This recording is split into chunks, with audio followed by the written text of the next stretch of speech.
Hello students, कैसे हैं आप सब। मैं सौरभ खत्री स्वागत करता हूं आप सबका मेरे यूट्यूब चैनल खत्रीज गुरुकुल पर। और आज हम लोग यहां पर मैथमेटिक्स का लेक्चर करने वाले हैं। हमारा एक नया चैप्टर हम लोग आज शुरू करने वाले हैं जो कि है क्वाड्रेटिक इक्वेशन। ठीक है, क्वाड्रेटिक इक्वेशन। इस चैप्टर में जो हम लोगों को पढ़ना है वो कुछ ऐसा है कि हम लोगों को इस चैप्टर में क्वाड्रेटिक इक्वेशंस के सॉल्यूशंस के बारे में पढ़ना है। ठीक है, 3 मेथड्स हम लोग को पढ़ना है, जिसमें से एक मेथड तो पहले भी पढ़ा हुआ है, दैट इज फैक्टराइजेशन मेथड, जिसको मिड टर्म स्प्लिटिंग मेथड भी बोलते हैं। बाकी 2 नए मेथड्स यहाँ पे आएंगे, 2 नए मेथड्स आएंगे यहाँ पर। उसमें से पहला होगा बाय कंप्लीटिंग स्क्वायर मेथड और दूसरा होगा बाय यूजिंग क्वाड्रेटिक फॉर्मूला। ठीक है, 3 मेथड होगा यहाँ पर। पहला है फैक्टराइजेशन मेथड,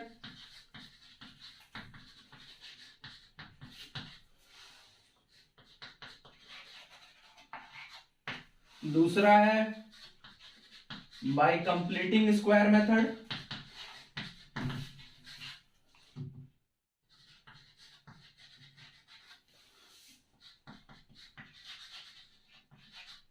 और तीसरा होगा by using quadratic formula. Quadratic formula, ठीक है, बाय यूजिंग क्वाड्रेटिक फॉर्मूला, जिसमें से हम ये वाला जो चीज है ये नोन है, पहले से पढ़ा हुआ चीज है। ठीक है, ये नोन है, पहले से पढ़ा हुआ चीज है। ये दो जो है एकदम बिल्कुल नए मेथड्स है। ठीक है, ये जो क्वाड्रेटिक एक फॉर्मूला है ये भी बाय कंप्लीटिंग स्क्वायर का ही एक तरीका है। बस कंप्लीटिंग स्क्वायर के मेथड से हम लोग एक फॉर्मूला बना लेते हैं और उसी को हम लोग क्वाड्रेटिक फॉर्मूला बोलते हैं और फिर उसका यूज करके क्वाड्रेटिक इक्वेशन को सॉल्व करते हैं। ठीक है, तो इस चैप्टर में हम लोग को ये 3 मेथड्स पढ़ने हैं। किसके लिए? सॉल्यूशन के लिए। किसका? क्वाड्रेटिक इक्वेशन का। ठीक है, चलिए हम अपना इंट्रोडक्शन या चैप्टर जो है क्वाड्रेटिक इक्वेशन के इंट्रोडक्शन से शुरू करते हैं और फिर धीरे धीरे करके एक एक करके तीनों मेथड्स को देखेंगे। ठीक है, और एनसीईआरटी बुक जो है उसमें 3 एक्सरसाइज गिवन है। ठीक है, 3 एक्सरसाइज, 3 या 4 है, शायद 4 एक्सरसाइज है। ठीक है, उसमें से पहला एक्सरसाइज तो केवल यही है कि क्वाड्रेटिक इक्वेशन है कि नहीं, कोई इक्वेशन गिवन है वो क्वाड्रेटिक है कि नहीं, ये चेक करने के लिए है। बाकी दूसरे एक्सरसाइज से शुरू होता है, फोर्थ चैप्टर है ये। 4.2 में फैक्टराइजेशन मेथड का क्वेश्चन है, 4.3 में बाय कंप्लीटिंग स्क्वायर मेथड से है और 4.4 में यूजिंग क्वाड्रेटिक फॉर्मूला मेथड से है। चलिए एक एक करके हम लोग देखेंगे इसको। पहले हम लोग अपना चैप्टर शुरू करते हैं इंट्रोडक्शन से कि क्या होता है क्वाड्रेटिक इक्वेशन। क्या होता है quadratic equation? What is quadratic equation? चलिए देखिए, चैप्टर नंबर 2 जो क्लास 10th में मैथमेटिक्स का चैप्टर नंबर 2 है उसमें पॉलिनोमियल्स के बारे में पढ़ना है। ठीक है, वो पॉलिनोमियल्स का चैप्टर है और उसमें एक स्पेशल टाइप का पॉलिनोमियल पढ़ा हुआ है हमने, क्वाड्रेटिक पॉलिनोमियल। क्या था वो? इन जनरल कुछ इस तरह के पॉलिनोमियल, जैसे कि हम बात करें 4x² + 5x + 7। ठीक है, ये एक पॉलिनोमियल है, ये एक पॉलिनोमियल है जो क्वाड्रेटिक है। क्यों? क्योंकि इसमें वेरिएबल का मैक्सिमम पावर 2 है। ठीक है, ये क्वाड्रेटिक पॉलिनोमियल है,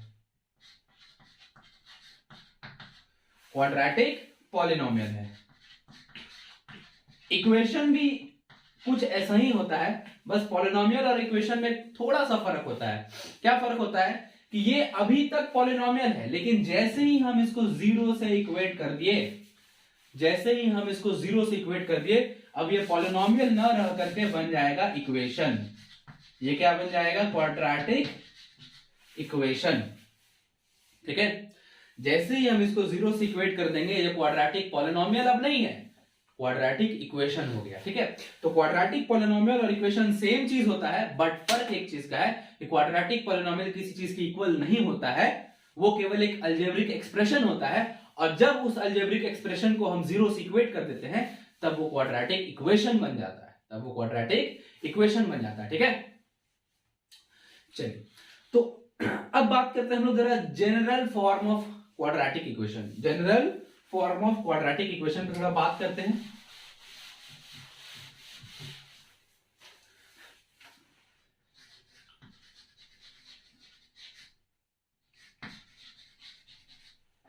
जनरल फॉर्म ध्यान से देखें,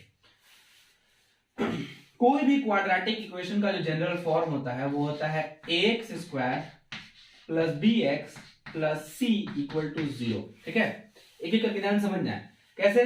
पहले क्वाड्रेटिक है तो एक वेरिएबल का स्क्वायर वाला टर्म रहेगा, जनरली एक्स लेके चल रहे हैं, वेरिएबल कैन बी एनीथिंग, ये डमी वेरिएबल है, ठीक है, एक्स के जगह पे Y Z A B C कुछ भी हो सकता है, ठीक है, Y Z A B C, but फिलहाल हमने यहाँ पे ए बी सी को कांस्टेंट की तरह ट्रीट किया, कोफिशिएंट कांस्टेंट की तरह ट्रीट किया हुआ है, लेकिन जब ए बी सी का वेरिएबल की तरह पे ट्रीट करेंगे तो कांस्टेंट को अलग चेंज कर देंगे, ठीक है, डमी वेरिएबल है ये चीज, ठीक है, हम एक्स के जगह पे वाई भी रख सकते हैं, ठीक है।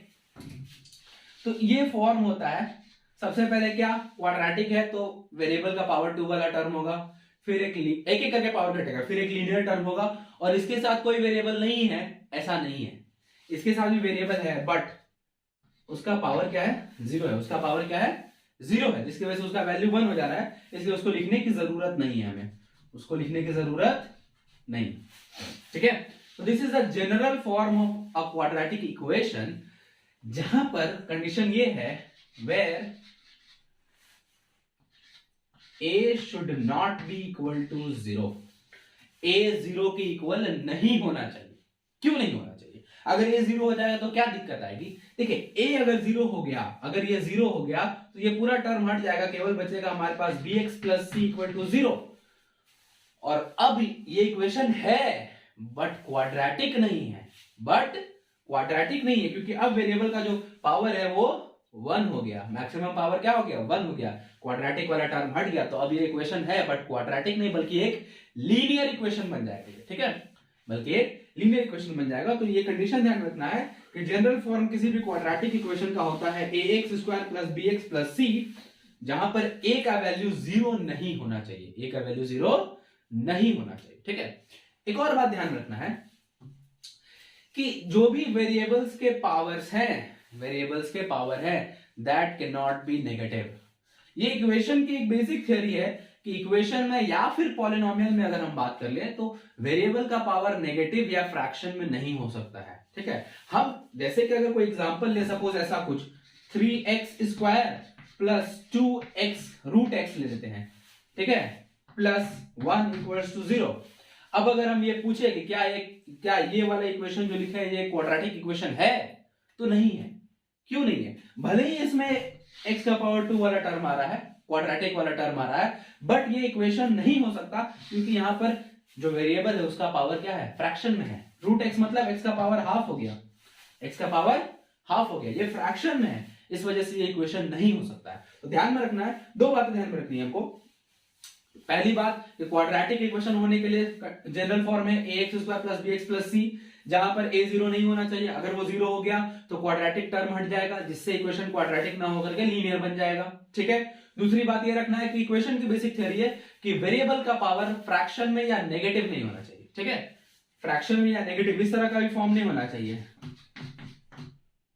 2 बाई इसको आप x प्लस 1 इक्वल टू 0 कर दे, ठीक है, इस तरह का भी फॉर्म नहीं होना चाहिए, इस तरह का भी फॉर्म नहीं होना चाहिए, दोनों केस में इक्वेशन ही नहीं होगा तो क्वाड्रेटिक लीनियर या क्यूबिक की बात ही नहीं करनी है, ठीक है, क्वाड्रेटिक लीनियर या क्यूबिक की बात ही फिर नहीं होगी, क्योंकि उस केस में फिर ये इक्वेशन नहीं होगा, ठीक है, फ्रैक्शन में चला जाएगा ना। हाँ, हम लोग इसको इक्वेशन बना सकते हैं, वो बात अलग है, बट इक्वेशन होगा नहीं, ठीक है, इसको हम इक्वेशन में कन्वर्ट कर सकते हैं, कैसे बाद में देखेंगे, अभी तो नहीं, जैसे कि चलिए देख लेते हैं, जैसे कि अगर हम यहाँ पे 1 बाई एक्स को कुछ सपोज करते हैं y कंसिडर कर लेते हैं 1 बाई एक्स को, तो ये किस में चेंज हो जाएगा, 3y स्क्वायर में चेंज हो जाएगा, क्योंकि ये 1 बाई एक्स का होल स्क्वायर इक्वल टू क्या होगा, 1 बाई एक्स के जगह पे y स्क्वायर, तो ये वही चीज है, 3y स्क्वायर में चेंज हो जाएगा, plus 2y plus 1 equal to 0। अब ये बन गया इक्वेशन, और अब ये क्वाड्रेटिक इक्वेशन है, क्यों, क्योंकि यहां पर मेरा क्वाड्रेटिक टर्म भी है और पावर भी नेगेटिव में नहीं है या फ्रैक्शन में नहीं है, क्वाड्रेटिक टर्म भी है और पावर भी नेगेटिव में नहीं है या फिर फ्रैक्शन में नहीं है, ठीक है। अब ये बन गया, इस केस में ये इक्वेशन नहीं है, ठीक है, लेकिन अब ये बन चुका है, ठीक है। तो चलिए ये ध्यान रखना हमको,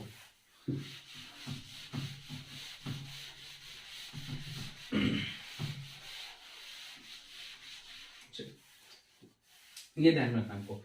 तो ये है हमारा क्वाड्रेटिक इक्वेशन का जनरल फॉर्म, ठीक है, जनरल फॉर्म।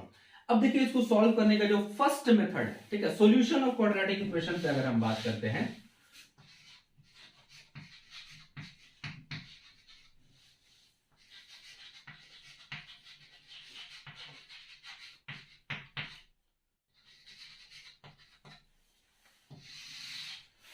मतलब क्या होता है सॉल्यूशन का, पहले ये समझ लेते हैं क्या मीनिंग क्या है।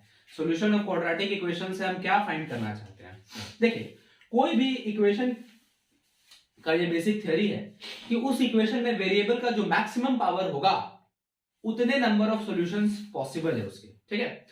वेरिएबल का जो भी मैक्सिमम पावर होगा उतने नंबर ऑफ सॉल्यूशंस पॉसिबल है उस इक्वेशन, पर्टिकुलर इक्वेशन के लिए, ठीक है। जैसे कि यहां पे अगर हम क्वाड्रेटिक इक्वेशन की बात कर रहे हैं तो वेरिएबल का मैक्सिमम पावर 2 है, तो किसी भी क्वाड्रेटिक इक्वेशन का मैक्सिमम 2 वैल्यू पॉसिबल है। It can have 1 value, it can have no values, but at most it can have 2 values. 2 से ज्यादा नहीं हो सकता, 2 से कम हो, 1 वैल्यू हो सकता है, 1 भी नहीं हो सकता है, ठीक है।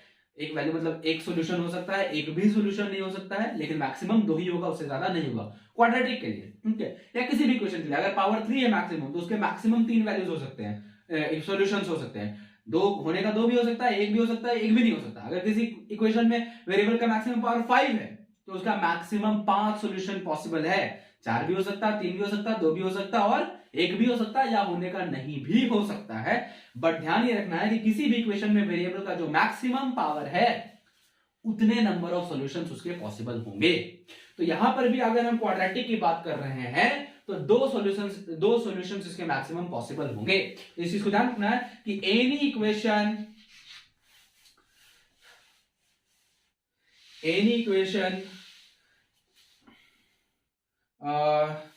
इसको कुछ इस तरह से लिखे, इस चीज को डिग्री बोलते हैं, ठीक है। इस चीज को हम लोग डिग्री बोलते हैं। जो भी मैक्सिमम पावर होता है किसी भी इक्वेशन को, उसको डिग्री बोलते हैं, तो ठीक है। तो any equation of degree n, any equation, अगर हम एक जनरल बात करते हैं of degree n can have n possible solutions at most, मतलब मैक्सिमम n पॉसिबल सॉल्यूशन हो सकते हैं। मतलब जितनी डिग्री होगी उस इक्वेशन की उतने ही सॉल्यूशंस उसके पॉसिबल होंगे। जितनी डिग्री होगी किसी पर्टिकुलर इक्वेशन की उतने ही सॉल्यूशंस उसके पॉसिबल होंगे। तो हम क्वाड्रेटिक की बात कर रहे हैं, तो अ quadratic equation can have 2 values at most, ठीक है। Can have 2 values at most. A quadratic equation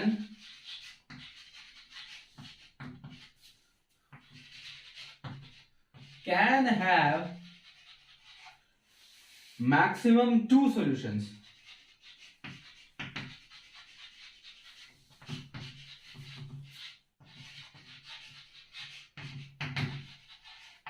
maximum 2 solutions, ठीक है। ध्यान रखना है मैक्सिमम 2 सॉल्यूशन हो सकते हैं। अब हम बात ये करते हैं कि हम इतना देर से सॉल्यूशन देख रहे हैं, लेकिन है क्या है सॉल्यूशन, मतलब क्या है सॉल्यूशन का, तो इस चीज को समझते हैं थोड़ा। देखिए कोई भी क्वाड्रेटिक इक्वेशन का हम एग्जांपल लेते हैं, जैसे कि सपोज करते हैं ये लेते हैं 2x² plus 3x plus 8 equals to 0। ये हमारे लिए क्वाड्रेटिक इक्वेशन का एक एग्जांपल हो गया। इसके मैक्सिमम 2 सॉल्यूशन पॉसिबल है। मतलब क्या हुआ इसका कि वेरिएबल का वो वैल्यूज हम फाइंड करेंगे जिसके लिए पूरा का पूरा इक्वेशन जो है वो 0 के इक्वल हो जाए। वेरिएबल का वो वैल्यूज फाइंड करेंगे जिसके लिए पूरा का पूरा इक्वेशन जो है, ये पूरा का पूरा एक्सप्रेशन जो है ये 0 के इक्वल हो जाए, क्योंकि फाइनली इसको हम इक्वेट किससे किए हैं, 0 से ही किए हैं ना। तो सॉल्यूशन फाइंड करने का मतलब क्या हो गया कि वेरिएबल्स के वैसे वैल्यूज को फाइंड करना जिसके लिए पूरा का पूरा एक्सप्रेशन 0 के इक्वल हो जाए। और क्वाड्रेटिक के केस में वैसे 2 वैल्यूज पॉसिबल हैं, वैसे 2 वैल्यूज, मैक्सिमम 2 वैल्यूज पॉसिबल हैं, ठीक है। तो ध्यान रखना है किसी भी इक्वेशन के सॉल्यूशन को फाइंड करना मतलब कि वेरिएबल के वैसे वैल्यूज को फाइंड करना जिसके लिए पूरा का पूरा एक्सप्रेशन जो है वो 0 के इक्वल हो जाए, ठीक है, 0 के इक्वल हो जाए। चलिए अब बढ़ते हैं हम लोग methods of solving a quadratic equation, जिसमें फर्स्ट मेथड देखते हैं factorisation method. Methods of solving a quadratic equation, ठीक है, इसको इरेज करते हैं।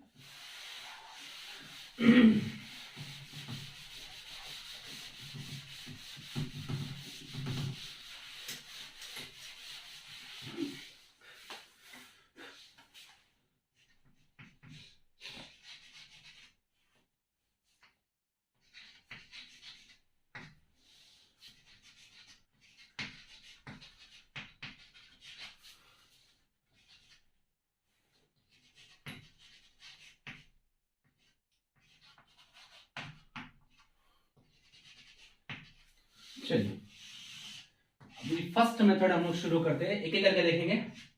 Factorisation method.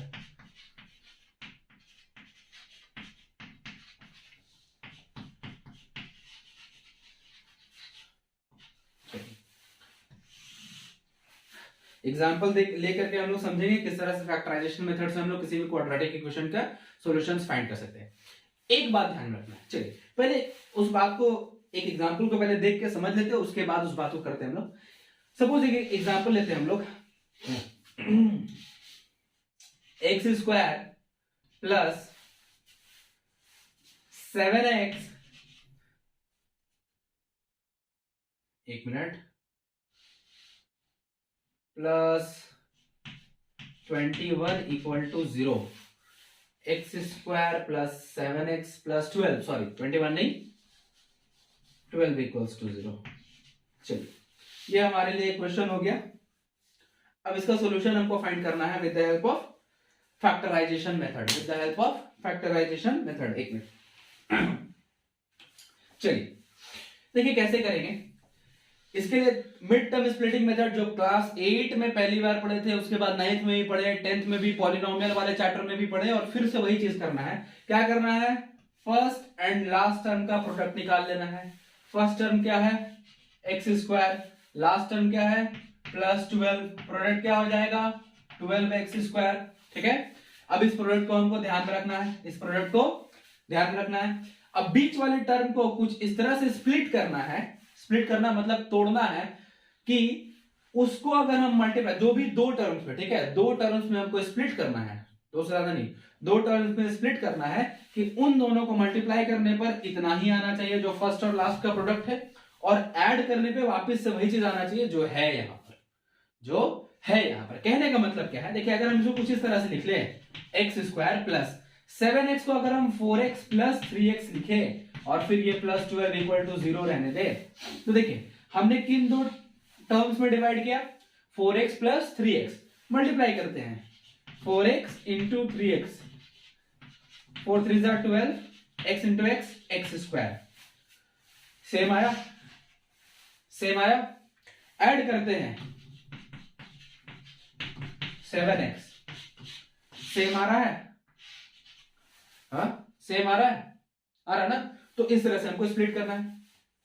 ध्यान रखना है कि फर्स्ट और लास्ट टर्म का प्रोडक्ट लेना है, बीच वाले टर्म को कुछ इस तरह से स्प्लिट करना है, दो टर्म्स में। ध्यान रखना है, दो टर्म्स में स्प्लिट करना है, दो टर्म्स में स्प्लिट करना है, कि दोनों का प्रोडक्ट उतना ही आना चाहिए जितना फर्स्ट और लास्ट का प्रोडक्ट है, और दोनों को ऐड करने पे वापस वही चीज आना चाहिए जो पहले था वहां पर, जो पहले था वहां पर। चलिए तो हमने उस स्प्लिट कर दिया है, ठीक है, तोड़ दिया है एक तरह से कह ले तो।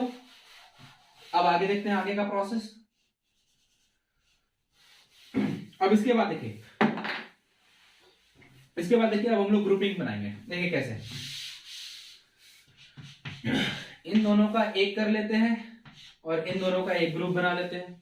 ठीक है, इसमें और इसमें क्या कॉमन दिख रहा है, यहाँ x का पावर 2 मतलब दो x है, यहाँ पर एक x है। चलिए मतलब एक x एटलीस्ट बाहर निकल सकता है कॉमन, यहां से बचेगा x, प्लस में यहां से बचेगा 4।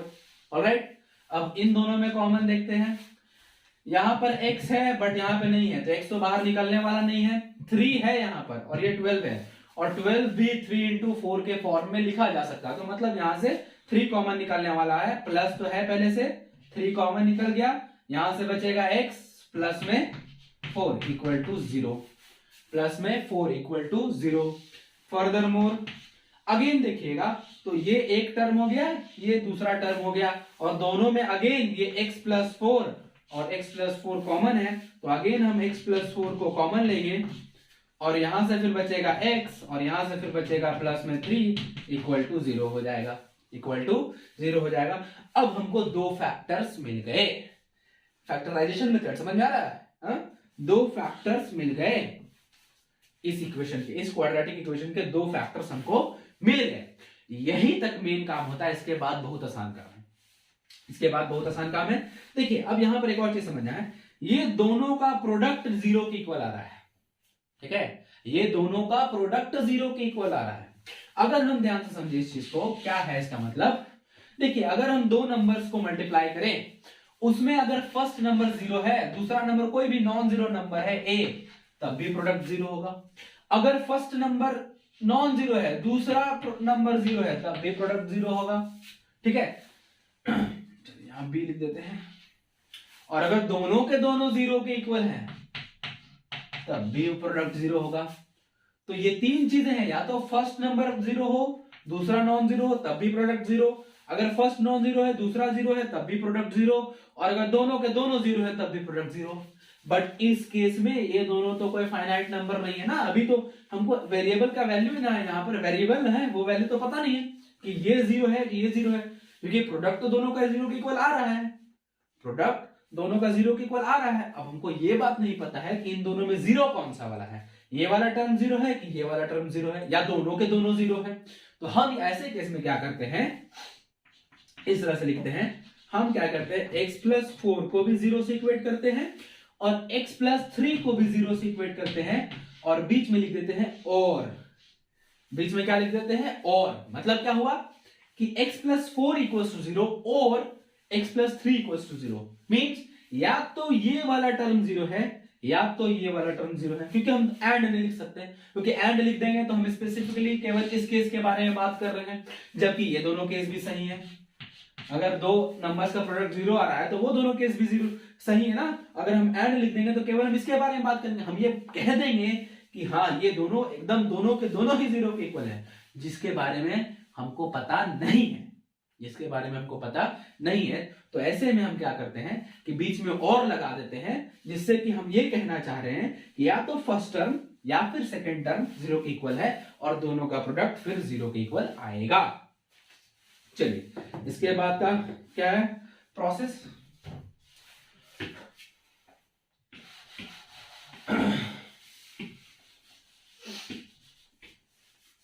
चलिए देखिए इसके बाद क्या करेंगे।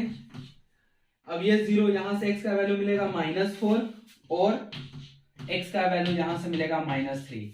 सो फाइनली x के दो वैल्यूज हमको मिले -4, -3। x के दो वैल्यूज हमको मिले -4, -3।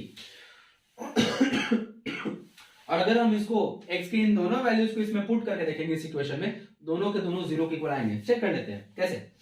x का स्क्वायर दैट इज पहले -4 को पुट करते हैं, x का स्क्वायर -4 का square 16 plus 7x 7 into x that is -4 -28 plus 12 equal to 0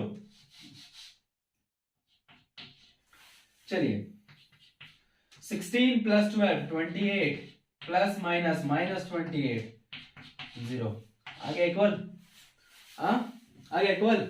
-3 पे भी चेक कर लेते हैं, -3 का स्क्वायर 9 7 into -3 -21 प्लस 12 चेक करते हैं, 9 प्लस 12 21 -21 आ गया 0 हो गया ना, सेटिस्फाई भी। तो ये दोनों जो है वेल सॉल्यूशन हो गए, x equals to -4 and x equals to -3, ये दोनों इस क्वाड्रेटिक, इस पर्टिकुलर क्वाड्रेटिक इक्वेशन के दो सॉल्यूशंस हो गए। क्या हो रहा है, ये वेरिएबल्स के वैसे ये वेरिएबल के वैसे वैल्यूज हैं जिसके लिए पूरा का पूरा इक्वेशन, पूरा का पूरा एक्सप्रेशन जो है वो 0 के इक्वल आ रहा है। तो यही मीनिंग होता है सॉल्यूशन का। कोई भी हम लोग इक्वेशन सॉल्व कर रहे हैं, कोई भी इक्वेशन सॉल्व कर रहे हैं, तो हम लोग उस इक्वेशन के सॉल्यूशन में वेरिएबल के वैसे वैल्यूज को फाइंड करते हैं जिसके लिए पूरा का पूरा इक्वेशन 0 के इक्वल आ जाए, पूरा का पूरा एक्सप्रेशन 0 के इक्वल आ जाए। ठीक है, अब जो बात कहना चाह रहे थे हम, वो ये था कि एक बात ध्यान रखिएगा कि इक्वेशन का डिग्री जितना होगा, ठीक है, यहाँ पे पावर 2 मैक्सिमम 2 है पावर वेरिएबल का, तो इस इक्वेशन का डिग्री 2 है।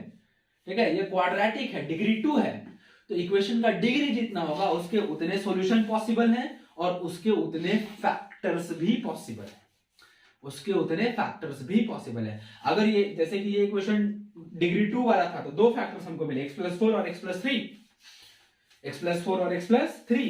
अगर ये पावर 3 होता, मैक्सिमम पावर 3 होता वेरिएबल का, इस इक्वेशन का डिग्री 3 होता, तो हमको एक और फैक्टर यहाँ पे मिलता।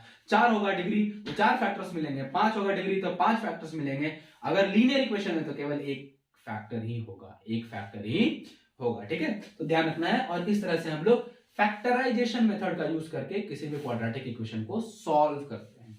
ठीक है, किसी भी क्वाड्रेटिक इक्वेशन को सॉल्व करते हैं। ठीक है, तो ये चीज है। अब हम लोग आगे बढ़ते हैं, अब एक्सरसाइज शुरू करते हैं, क्योंकि अब हमारे पास इनफ कॉन्सेप्ट आ गया है कि अब हम एक्सरसाइज 4.1 एंड 4.2 दोनों कर सके। 4.1 में तो बेसिकली हमको केवल यही करना है कि क्वाड्रेटिक इक्वेशन है कि नहीं आइडेंटिफाई करना है, और कुछ वर्ड प्रॉब्लम्स गिवन होंगे जिसका यूज उस वर्ड प्रॉब्लम से हमको जो भी कंडीशन उसमें दिया हुआ उसके लिए क्वाड्रेटिक इक्वेशन फॉर्म करना होगा। बस ये चीज देखना है। बाकी सेकेंड एक्सरसाइज में फैक्टराइजेशन मेथड का यूज करके सॉल्यूशन फाइंड करना है। तो ये दोनों एक्सरसाइज हम लोग करते हैं। ठीक है, पूरा कंप्लीट एक्सरसाइज हर एक क्वेश्चन नहीं करेंगे, लेकिन देख लेंगे। ठीक है, देख लेंगे। चलिए शुरू करते हैं एक्सरसाइज 4.1 से।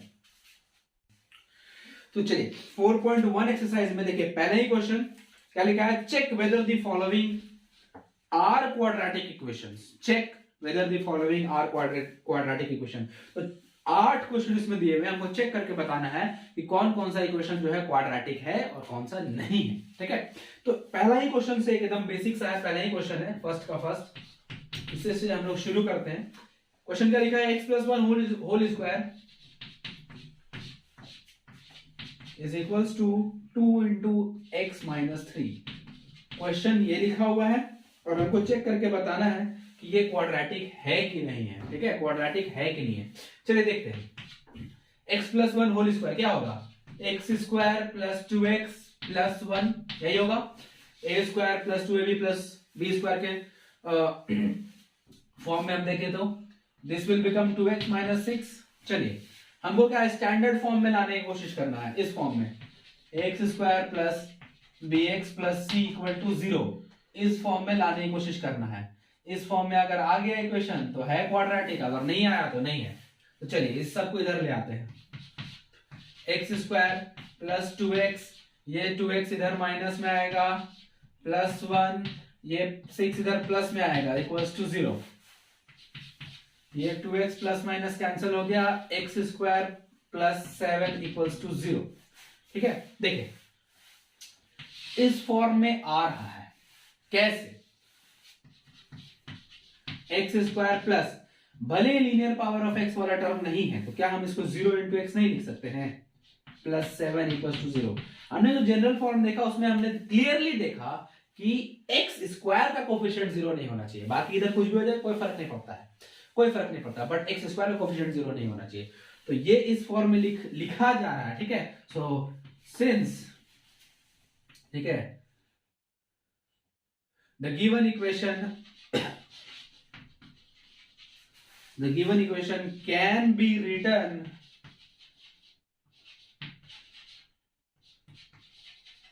in the form of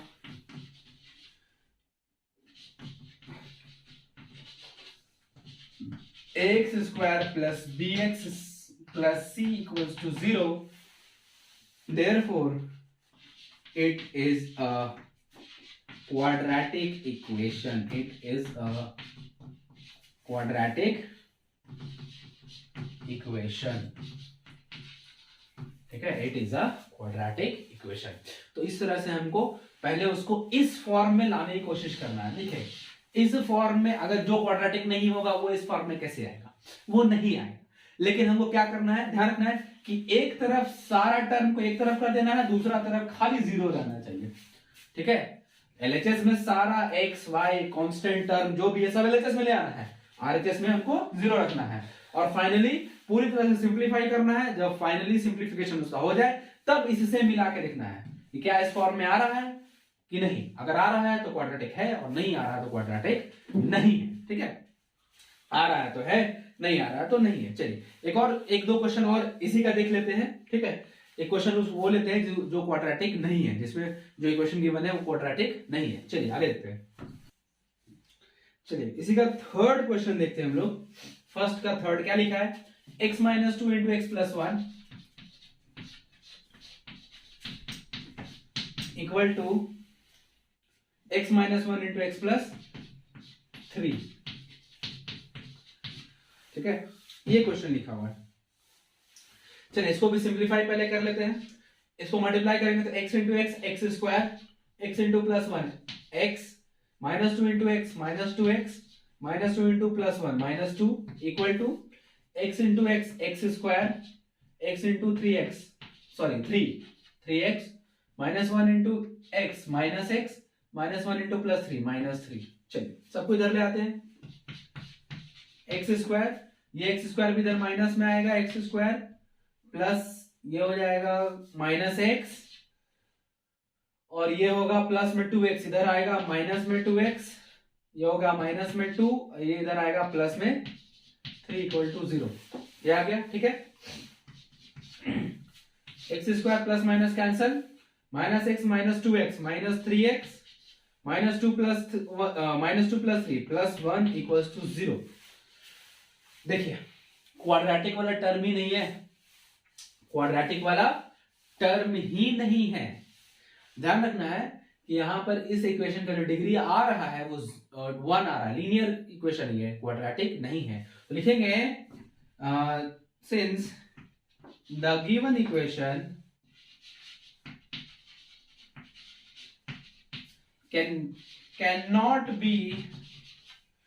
can't be written in the form of, किसके फॉर्म में, ax square plus B X plus C equal to zero where a not equal to zero. इस तरीके से हम लोग नहीं लिख सकते हैं। therefore it is not a quadratic equation, it is not a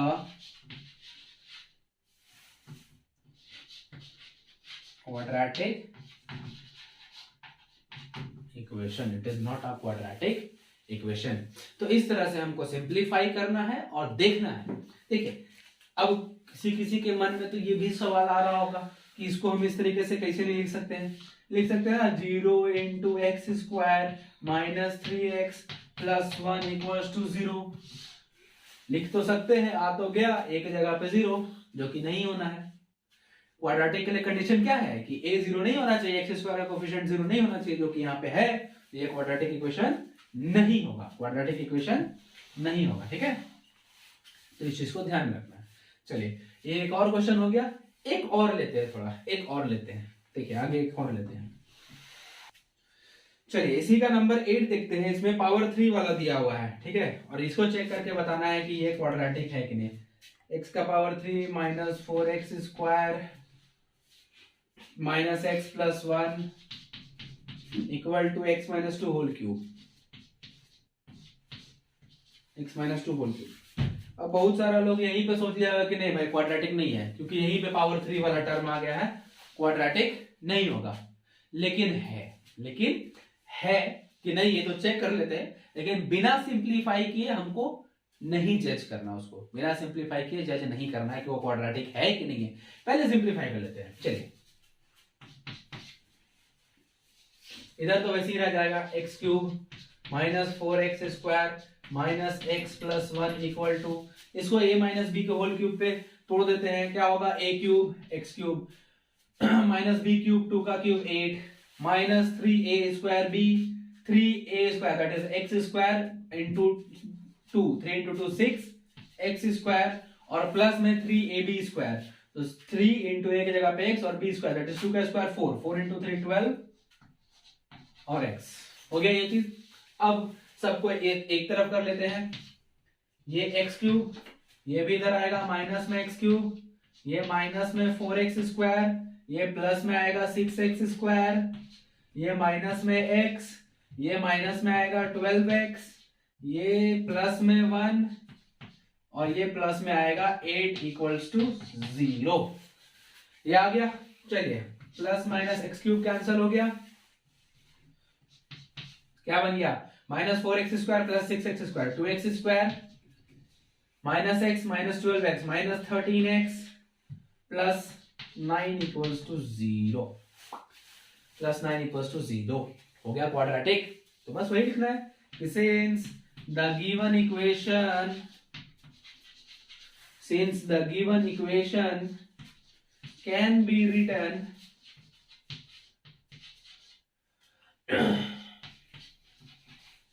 in the form of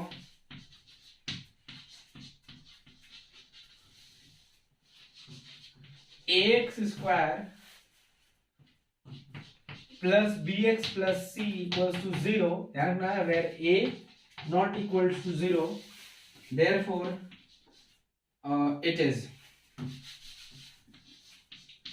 it is a quadratic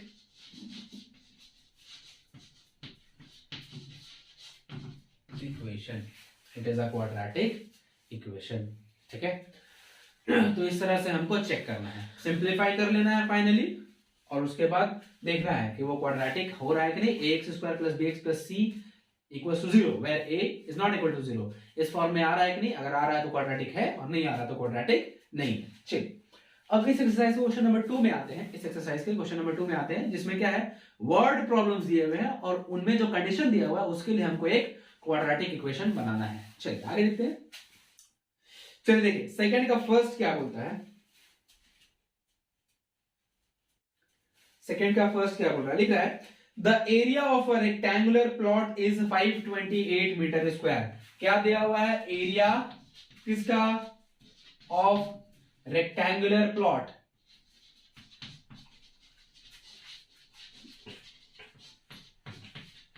कितना दिया हुआ है, 528 मीटर स्क्वायर। चलिए the length of the plot is 1 more than twice its breadth, ठीक है, the length of the plot is 1 more than twice its breadth, we need to find the length and breadth of the plot। ठीक है, हमको केवल quadratic equation के form में इसको represent करना है, इस सिचुएशन को। चलिए तो लेंथ जो है ब्रेथ से रिलेटेड है, तो हम लोग ब्रेथ को कुछ कंसीडर कर लेते हैं। लेट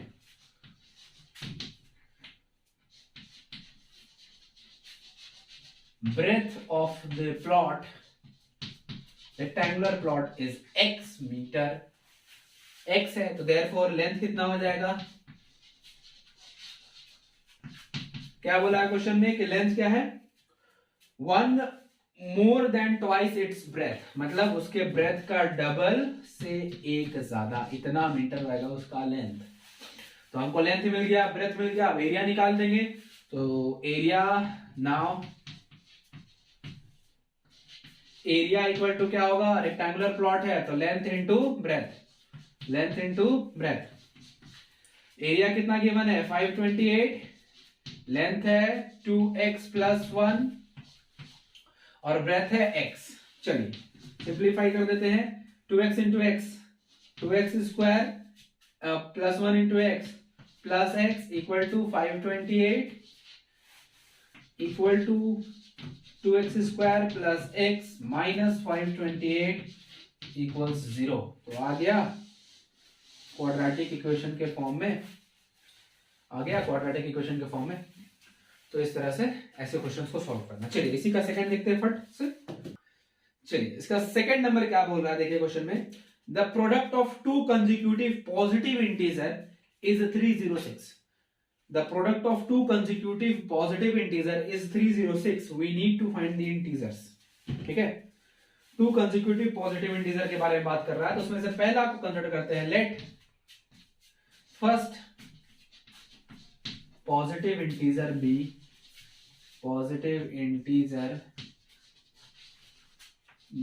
x, तो therefore second क्या हो जाएगा, second integer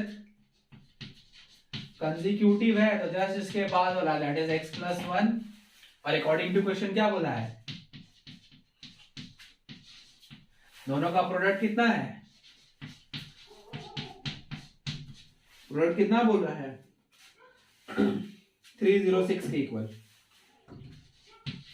चलिए x into X, X square plus x, ये माइनस में 306 इक्वल्स 0। आ गया क्वाड्रेटिक के फॉर्म में, आ गया क्वाड्रेटिक के फॉर्म में।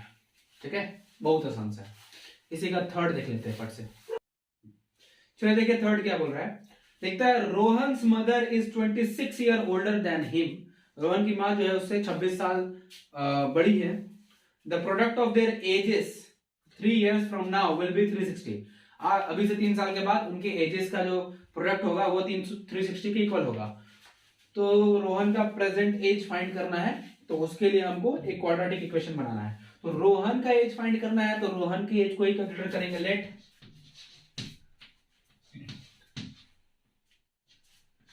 रोहन्स प्रेजेंट एज, क्योंकि वही फाइंड करना है ना,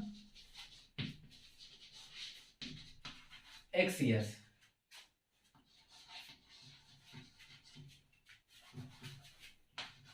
x years, ठीक है। So his therefore his mother says क्या हो जाएगा, हिज मदर्स प्रेजेंट एज हो जाएगा 26 plus x, that is x plus 26 लिख लेते हैं, क्योंकि अभी उनसे 26 साल बड़ी है ना उसकी माँ। 26 plus x, x plus 26 years. Now, after 3 years,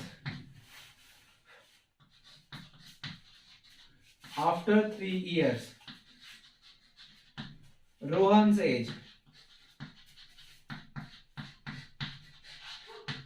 x plus 3, his mother's age,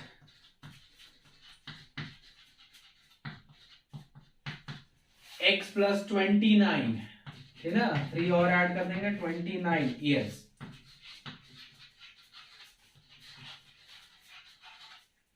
ठीक है। Now according to question,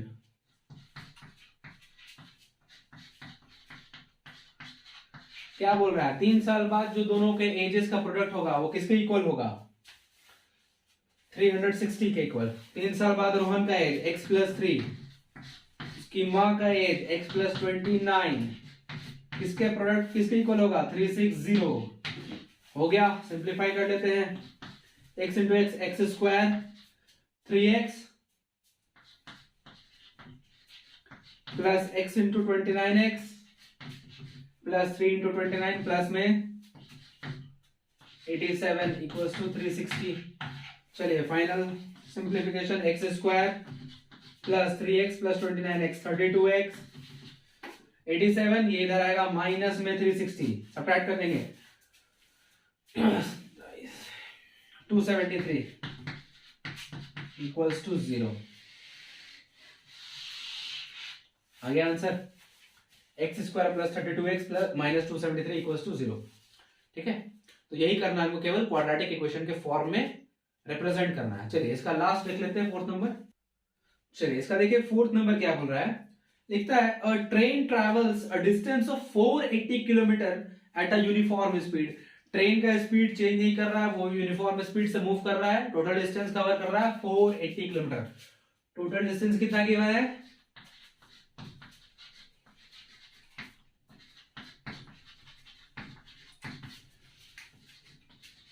480 kilometre.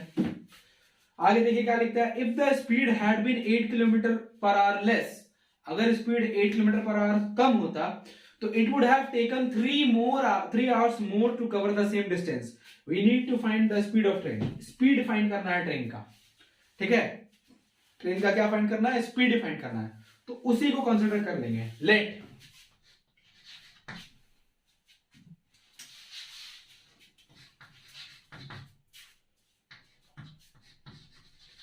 let the speed of train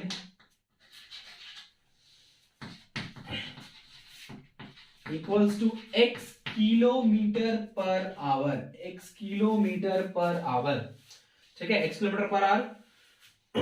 चलिए तो आप देखते हैं, सो टाइम क्या लेगा, अगर वो इस स्पीड से मूव कर रहा है, x किलोमीटर पर आवर से मूव कर रहा है, तो टाइम कितना लेगा, तो time taken,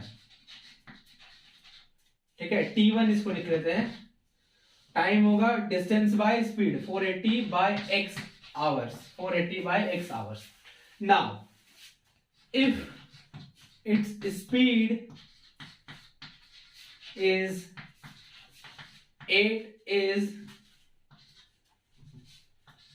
8 kilometer per hour less, that is x minus 8 kilometer, then time taken क्या होगा, then time taken t2 रखते हैं, अभी भी डिस्टेंस उतना ही है 480, स्पीड अब कितना हो जाएगा x minus 8, x minus 8। now according to question,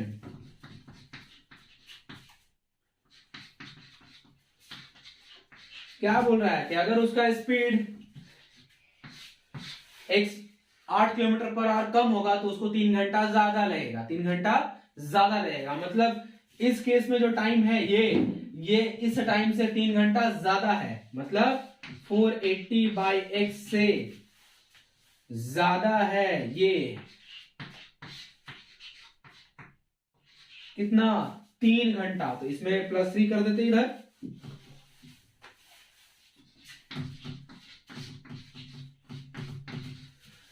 अब हो जाएगा इक्वल। इस टाइम में 3 ऐड कर देंगे, इसके इक्वल हो जाएगा। सिंप्लीफाई करना है बस केवल। चलिए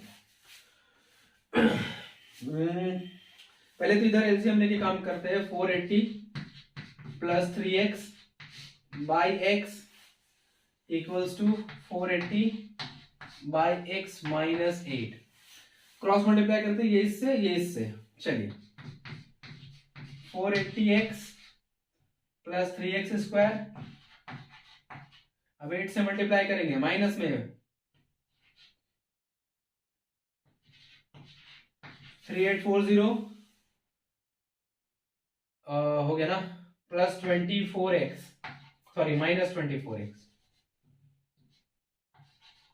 इक्वल टू 480x। ठीक है, देखिए 480x इधर भी प्लस में, इधर भी प्लस में, कैंसल आउट हो गया। क्या बच गया? 3x² -24x -3840 equals to 0। ये भी आ गया क्वाड्रेटिक के फॉर्म में, ये भी आ गया क्वाड्रेटिक के फॉर्म में। तो इस तरह से हम लोगों को ये क्वेश्चंस बनाने थे। देखिए आगे भी जब वर्ड प्रॉब्लम बनाएंगे तो इसी तरह से क्वाड्रेटिक इक्वेशन बनाएंगे, और फिर इसके बाद हमको केवल सॉल्व करना रहेगा by any method, that is factorisation method और कंप्लीटिंग स्क्वायर जब उसको देखेंगे तब, या फिर यूजिंग क्वाड्रेटिक फॉर्मूला जब उस चीज को देखेंगे तब। ठीक है, तो ये चीज है। ठीक है, ये चीज है हमारा। तो आज हम लोगों को इतना ही रखते हैं। ठीक है, आज इतना ही रखते हैं। जो फैक्टराइजेशन मेथड है वो हमने देख लिया कॉन्सेप्ट। अब नेक्स्ट वीडियो जो हम लोग है उसमें उसके क्वेश्चन देख लेंगे, एनसीईआरटी से भी देख लेंगे और कुछ अलग अलग क्वेश्चन भी देख लेंगे इधर उधर का भी। ठीक है, चलिए आज हम लोग इस वीडियो को यहीं पर रखते हैं। ठीक है, मुझे उम्मीद है कि आप लोगों को इस वीडियो में बताए हुए हर कॉन्सेप्ट समझ में आ गए होंगे। ठीक है, अगर आपको मेरी वीडियोस अच्छी लगती है तो आप मेरे वीडियोस को लाइक कर लीजिए और मेरे चैनल खत्रीज गुरुकुल को सब्सक्राइब करके बगल में जो बेल आइकन है उसको प्रेस करके ऑल को सिलेक्ट कर लीजिए, जिससे कि आप हमारे किसी भी वीडियो को मिस ना कर पाए। तो मिलते हैं आप लोगों से एक नए वीडियो लेक्चर में, तब तक के लिए पढ़ते रहिए, स्वस्थ रहिए।